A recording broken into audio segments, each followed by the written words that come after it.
Hello, good morning friends. स्वागत है आप सभी का हमारे YouTube channel Divya steno classes में।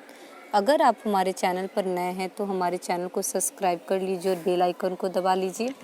आज का डिक्टेशन आनंद आंसू लिपि मासिक पत्रिका के खंड 9 का प्रतिलेखन संख्या 10 है। तो चलिए स्टार्ट करते हैं अपना डिक्टेशन। स्टार्ट।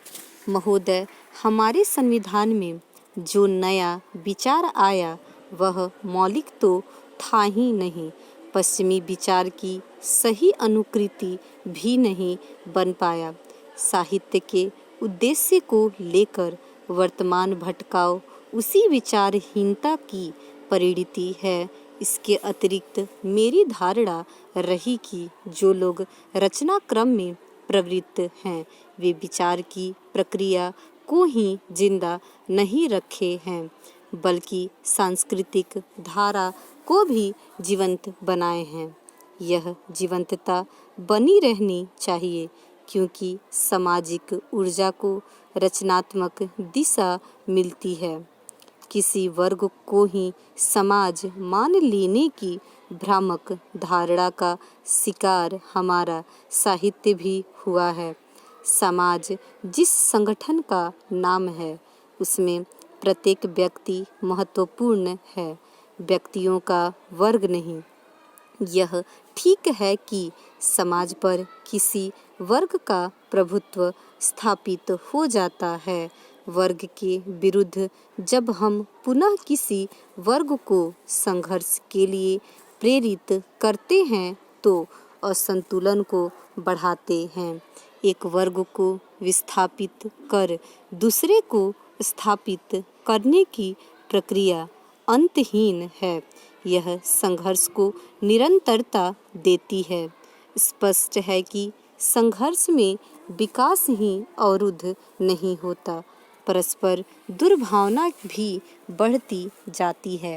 व्यक्ति, समाज और सत्ता के संघर्ष में मनुष्य की हानि सबसे ज़्यादा होती है। व्यक्ति की चेतना का विकास कर हम मनुष्य को बचा सकते हैं। व्यक्ति का चेतना संपन्न हो जाने का अर्थ समाज का चेतना संपन्न हो जाना है। इस चेतना को भौतिक अर्थों में लेकर हमने पाश्चात्य समाज की बुराइयां को अनजाने ही आमंत्रित कर लिया।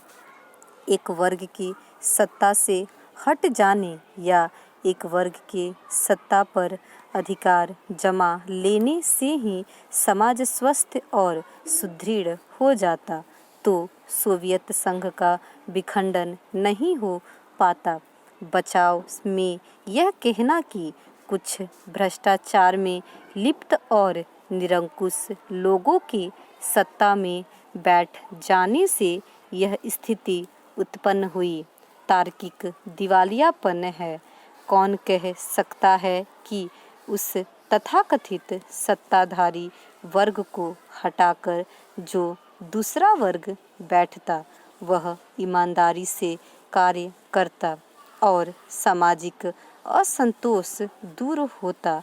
प्रश्न इस या उस वर्ग का नहीं है, मनुष्य की मूल प्रवृत्तियों के परिष्कार का है। यह परिष्कार सत्ता नहीं, समाज का प्रबुद्ध वर्ग करता है। मुझे हमेशा लगा है कि परिष्कार की प्रक्रिया हमें सांस्कृतिक विरासत में मिली है। उसे अनदेखा करने की कोशिश ने हमारे साहित्य को विश्व की पहचान से वंचित किया है। इसीलिए साहित्य संस्कृतिवादी धारा से प्रभावित रहा।